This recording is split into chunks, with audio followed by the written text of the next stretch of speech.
Yes, sir. What's good, YouTube? It's your boy, Reg Dollar. Welcome back to the GOATED Legacy series. And we are finally at the last episode of this season, the final four time.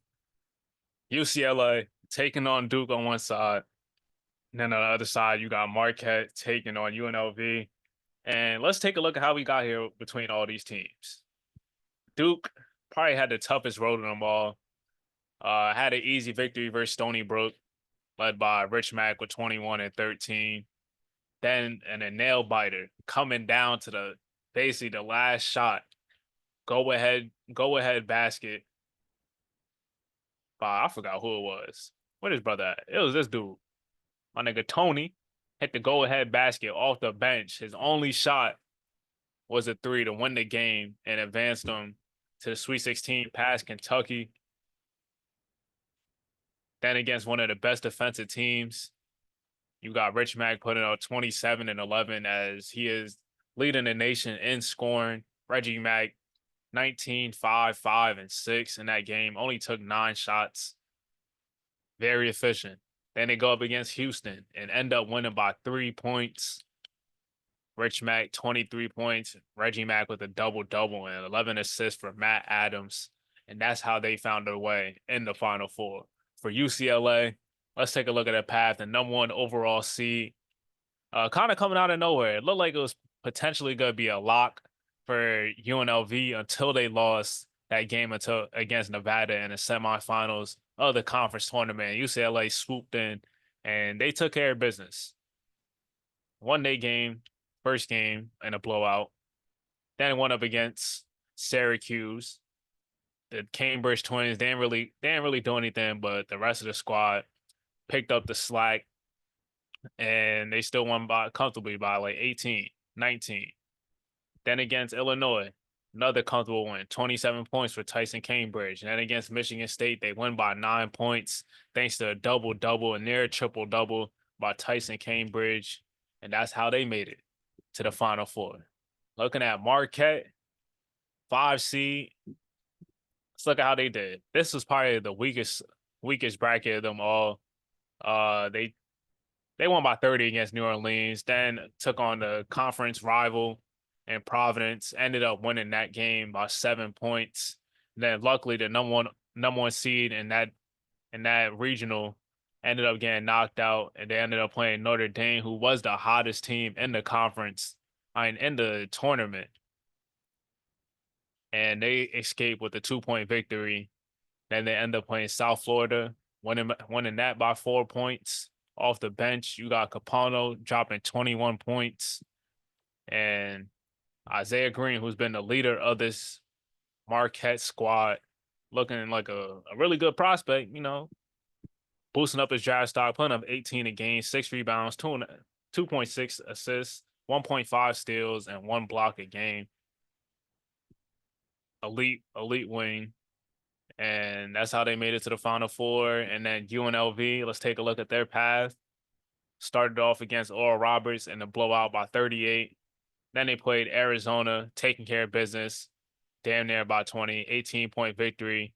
Then they win by 19 against BYU, 26 and 17. Dennis Prince has been dominating all season long. And then the toughest matchup of them all, going up against Texas and Dennis Prince, best player on the court in that game, 25 and 16. Also 6 blocks to go along with that. And now we here, Final Four time. Let's take a look at what's going on in the NIT. Only team that really matters is Cal trying to win it, going up against San Francisco in the Final Four of the NIT. Then on the other side, you got Utah and George Mason. So we got the NIT games that's about to go first. Arkansas taking on San Fran, and Arkansas wins by 18. Darrell Tompkins, 33 points in the game for him. Tyree Smith, 10 assists, and Sincere Porter, 23. It looks like Cal trying to make a statement. I'm leaving here with something. We ain't make the tournament. That's on him, but we leaving here with something. They had too much talent, and they're showing it right now in the NIT, just basically running through all these teams. Let's make sure we control that last game, whoever they play. I'm still surprised like they were this bad. What's their overall record? I don't even know. Does it pop up? No. All right, let's like playing George Mason in the championship at the NIT, and they end up winning it all. Tyree Smith, 20 points. Darrell Tompkins, 11, 8, and 5, and Sincere Porter, 24 points in a game for him. So that's it for the NIT. But now it's time for the real tournament that really matters.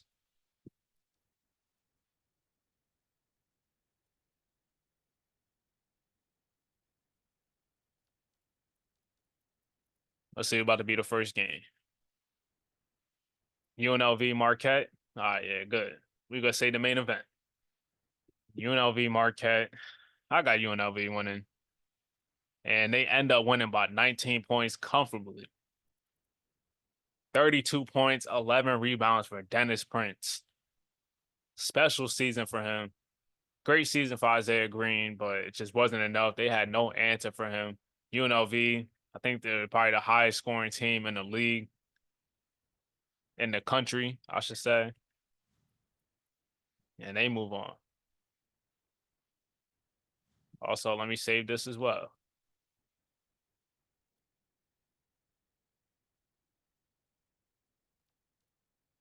All right. This is the matchup. UCLA taking on Duke. Ooh, hell nah, this is fire. This is fire. Number one, number two. Backcourt matchup, Matt Adams and Reggie Mack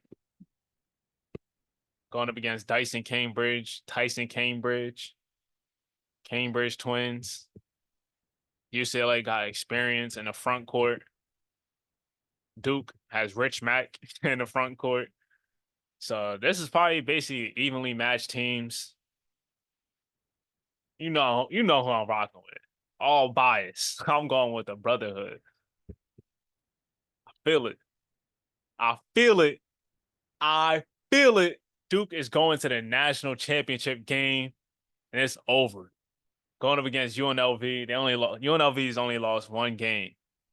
Matt Adams, 13 points, 7 assists, 3 steals. Reggie Mack, 25 points and 10 rebounds, 3 assists, 4 steals, 3 blocks. Milo Nikolic, 12 points. Rich Mack, 13 points, was in foul trouble. He had 5 blocks. One more game. Can you stay out of foul trouble for one more game? Dyson Cambridge cannot stay out of foul trouble. And unless he got hurt, he might actually, I don't know. Nah, he couldn't stay out of foul trouble. He picked up 4 fouls in 4 minutes. That's insane. That's insane. Tyson Cambridge, 6 points. Held to 6 points, 2 of 6 shooting. And that's impressive for Duke. Basically taking Dyson out of the game because of foul trouble, and Tyson couldn't get going at all. All credit to Duke's defense. And now they take on UNLV in the championship game.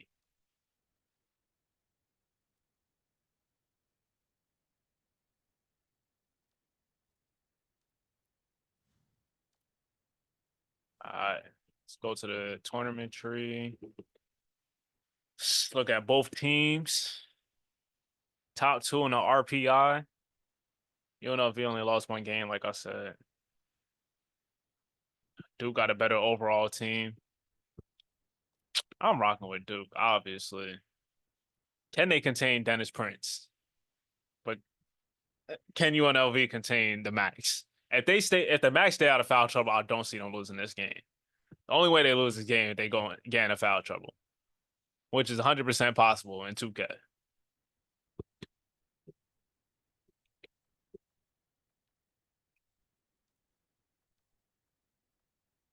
Let's take a look at this team.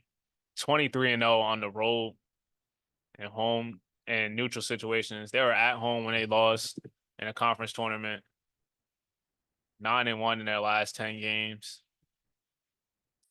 Puts up 92 points per game. One of the best teams all year long. Duke also up there too. Wait, what was their record against? They're only 4-0 against top 25 teams. Duke more battle tested 8-3 against top 25 teams, and a lot of that came in the tournament, beating Kentucky, beating the Texas A&M, beating Houston, beating UCLA. Four teams right there they had to go through just to make it to where they're at. Also, Texas A&M, another team that they beat, 20-3 in neutral situations. This Duke team has overcame a lot to make it to this point. Battled a lot of injuries throughout, especially in the beginning of the season. Just want to take a look at the path. Yeah, they battled a lot of injuries. They took their first loss to UConn. I think Matt Adams ended up getting injured in that game. Lost to SMU, the worst loss of the season. And I think that was at home too. Yeah, at home. Lost to Notre Dame. I guess it doesn't end up looking that bad, seeing how they played out. And it was a blowout against Notre Dame at home. Lost at Clemson. Lost versus Miami at home. Lost to Georgia Tech. Yeah, that's lost. That's the last loss they taking because they about to win this. Feel me? About to rub my hands like Birdman. Get ready for brotherhood to be celebrated. Back on top. We about to restore order in this bitch. The Max is restoring order, restoring that feeling back in Cameron, bringing a banner back. Not just a Final Four banner, a banner banner. No David Banner, a banner banner. UNLV though, I think they're still probably the two best teams. Well, high scoring teams. Damn, where the hell do I go? Stats, team stats. All right, Duke was fifth in scoring. UNLV is first.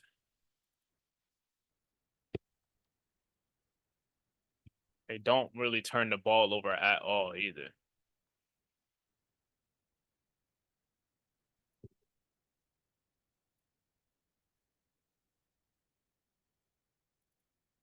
I don't know how many points they give up.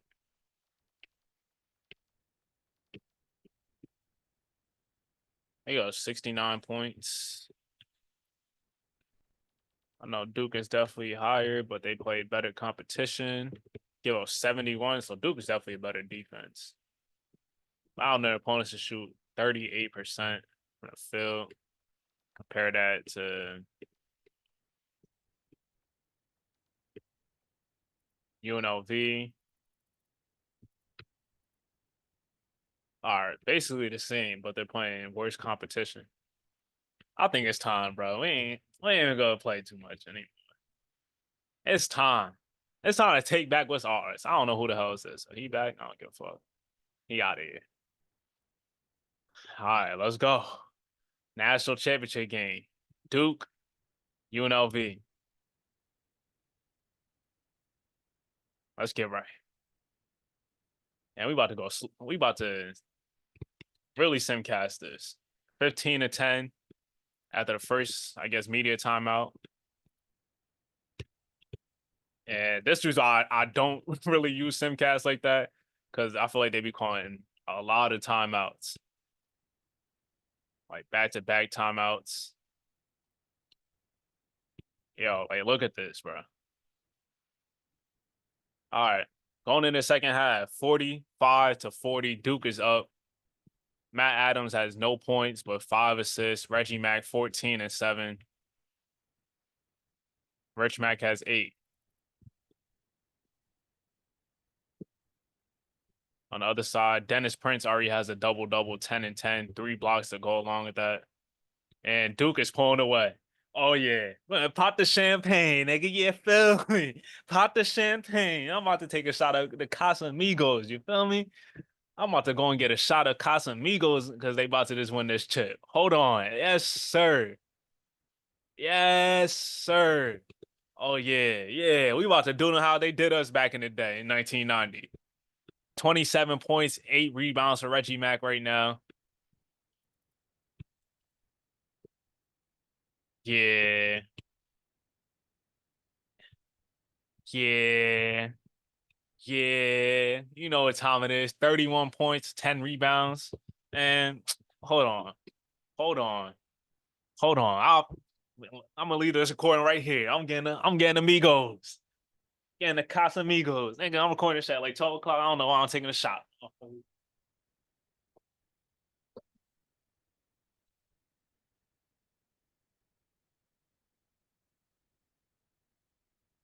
Woo! Get it out. Hold on. Open this bottle. Open this bottle. 31 points, 10 rebounds. Reggie Mack is one of the ones. Stamped. Stamped. Yes, sir. Duke is national champs. Back on top. 33 points, 11 rebounds, 4 assists, and 3 steals for Reggie Mack in the national championship game, winning the most outstanding player. Rich Mack, 21 points, 8 rebounds, and 5 blocks. Milo Nikolic, 13. Matt Adams, 10 assists. You can't stop this team when it was playing like this, bro. You saw the potential throughout the whole season when you had the Max clicking and Milo Nikolic giving you some production scoring wise. Matt Adams handing out the plates like this, the cookout. You know, my boy invited to the cookout, man. Duke national champs. Doing too much talking. I gotta take this shot.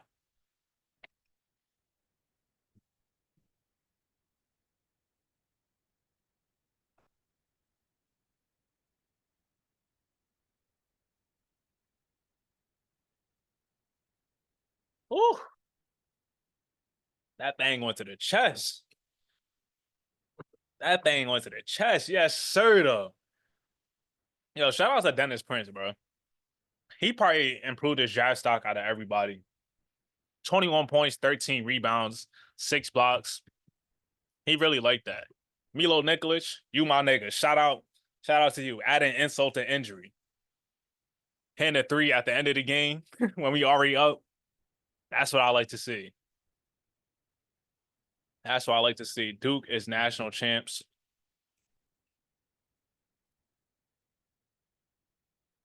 Whew, whew. I told you, I felt it. Felt it all season long. I gotta save this. The reason why I've been doing like all this saves, I'm because sometimes randomly the disc will just not be read. So I don't need any of that happen. I'm doing all this recording and then that just ends up not saving.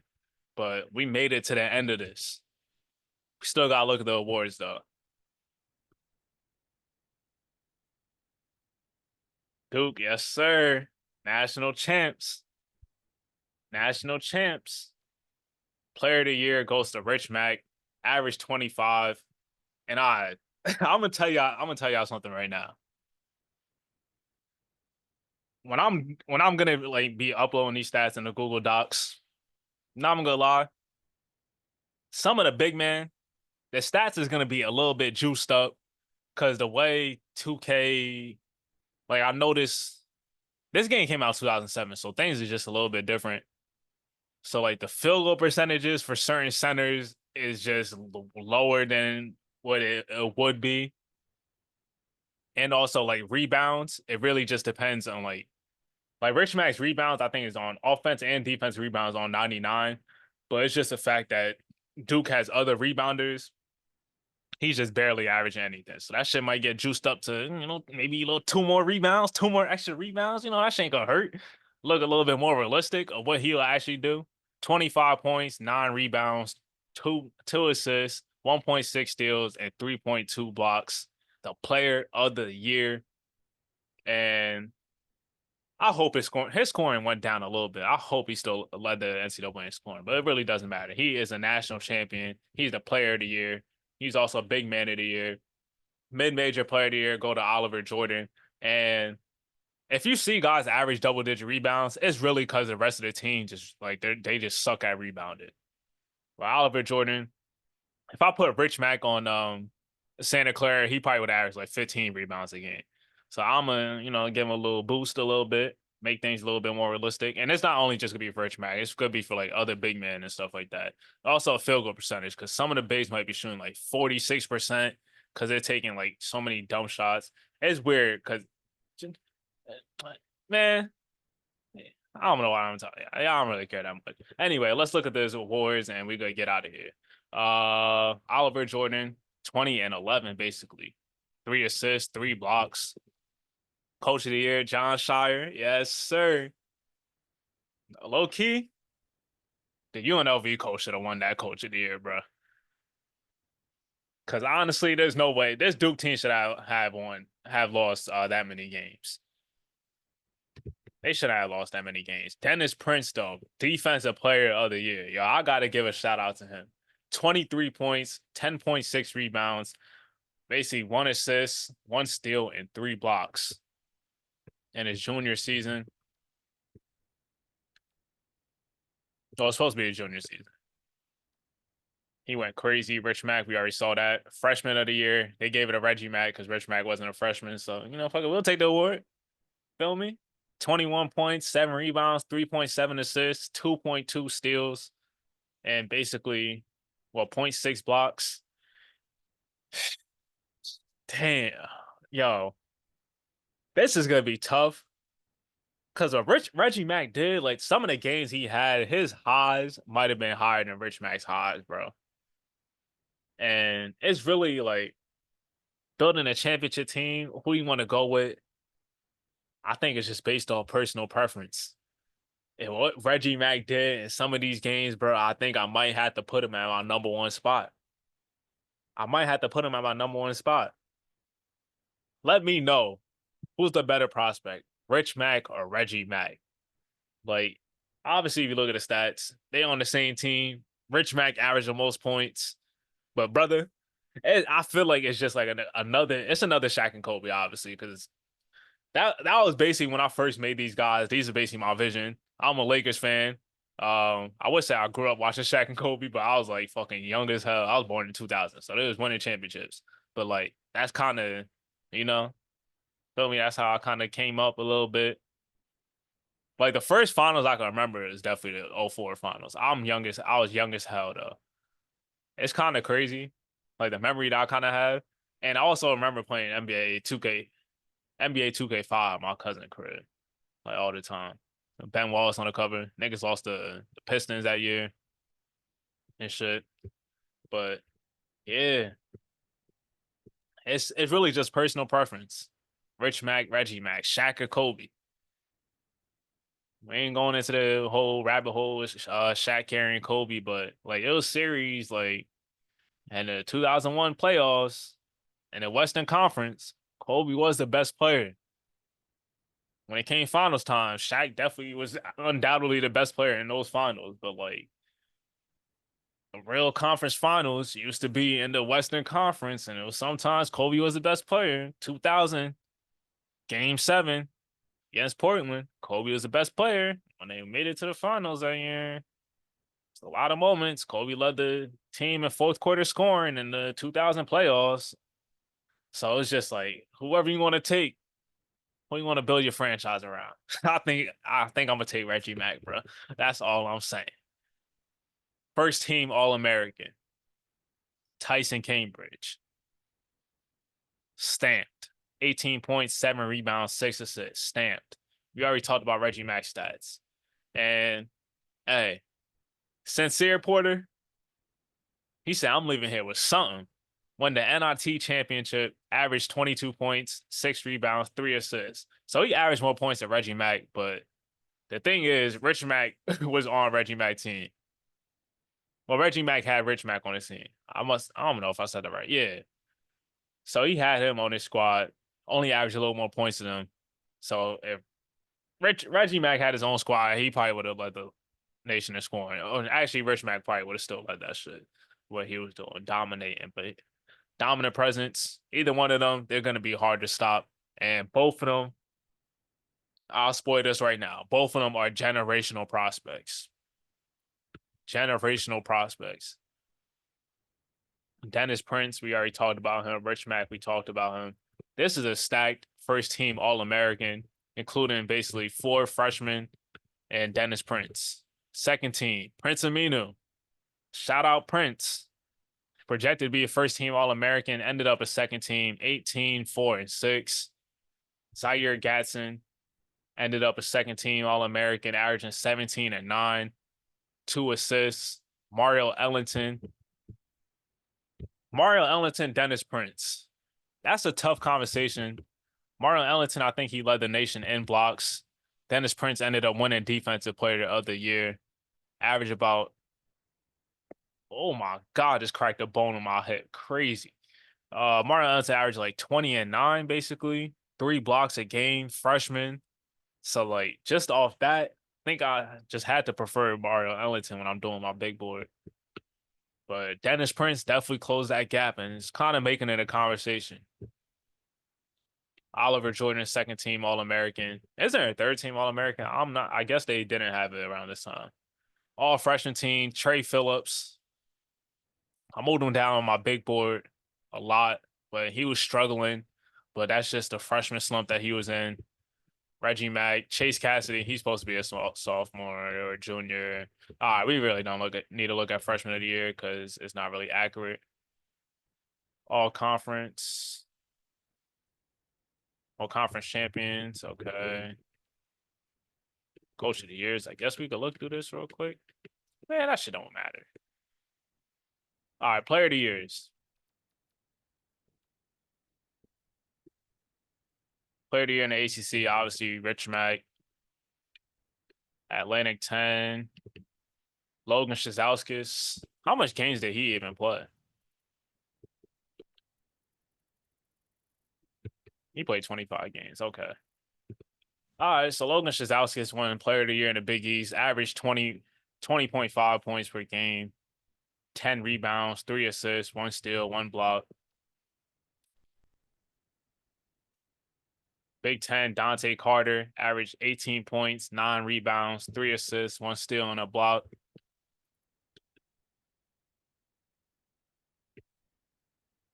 I don't know who the hell Gene Moss is, but he won player of the year in the Big 12. Could have been Zach Archers if he stayed healthy, I feel like.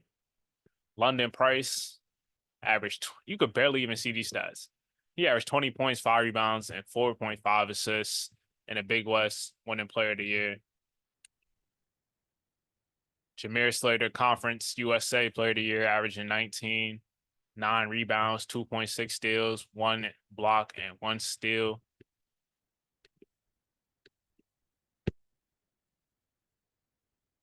Sean Tinsley averaged 24, 10 and a half boards, 3 rebounds.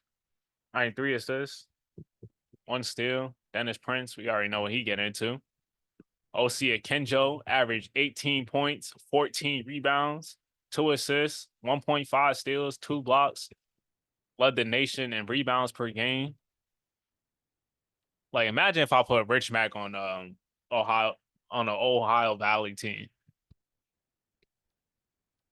Definitely would have put a better rebounding numbers than Oscar Shebe.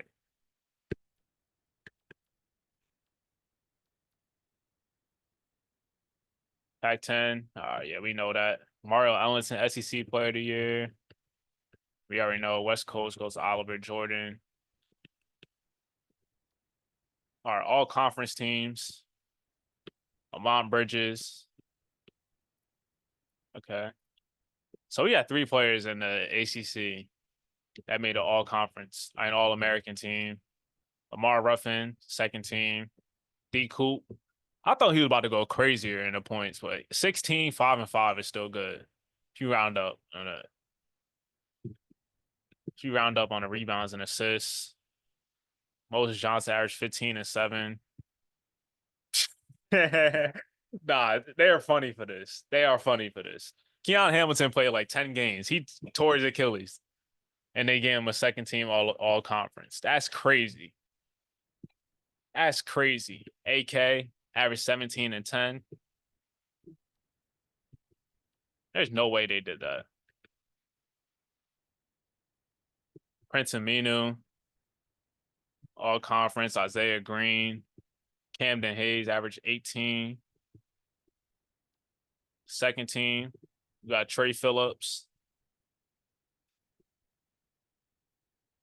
Julian Love, Mustafa, JJ King, Denny Campbell. Big Ten, Josier Kennedy. Oh, he ended up averaging like damn near 20. Okay. I didn't know he was doing that. Javonte Hall averaged 16. Jalen Honeycutt averaged 19. Big Ten wasn't really crazy like that. Big 12, you got Devin Brown averaging nearly 18 a game. I didn't think he was about to get to that, but he had to start scoring Zach Archer being out. Jamari Scott averaged 19. Second team, damn. Dante Knight projected to be an All-American. Damn it, make a All-Conference. Dustin Williams also didn't make All-Conference. So the power forward position in the Big 12 was stacked. Darius Carrington made it as a small forward. Jack Cosby made it.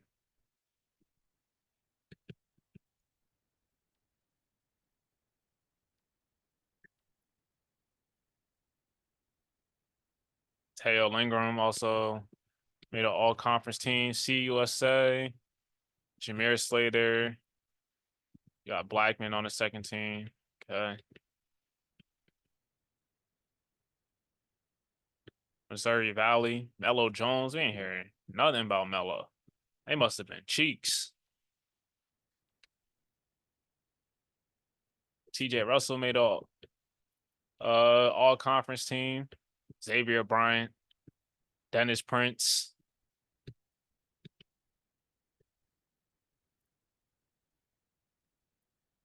And the Pac-10, DeLon Young and Trent Beretta. Tyson Cambridge ops. Dyson didn't make one. But Yaroslav made it second team. The center position was stacked. You had Trent Beretta, Yaroslav, and Diego. One of them had to be left off. And last but not least, we got SEC. Rico Rodder, Sincere Porter, Mario Ellington, Adam Laponte. I'll change his name to something else anyway, so it don't even fucking matter. All first team, all conference, second team, Tyree Smith, Darrell Tompkins is supposed to be, Chase Cassidy. Yeah, that's it. Whew. We made it. Made it to the end, and now let's look at this. Players entering the draft. Yeah. All right, this doesn't really matter because I already got the players entering the draft. But if you made it this far, if you watched all the episodes, you a real one. It's your boy Reg Dollar. Hope you guys enjoyed this series, and hopefully soon I will be dropping again to the second series. Hopefully I'll finish these draft classes by the time you guys are actually listening to this. It's your boy Reg Dollar. Hit the like button, hit the subscribe button, and I'm also open to feedback in the comment section. So hit me up there. It's your boy Reg Dollar. As always, stay safe. Be goated. I'm out.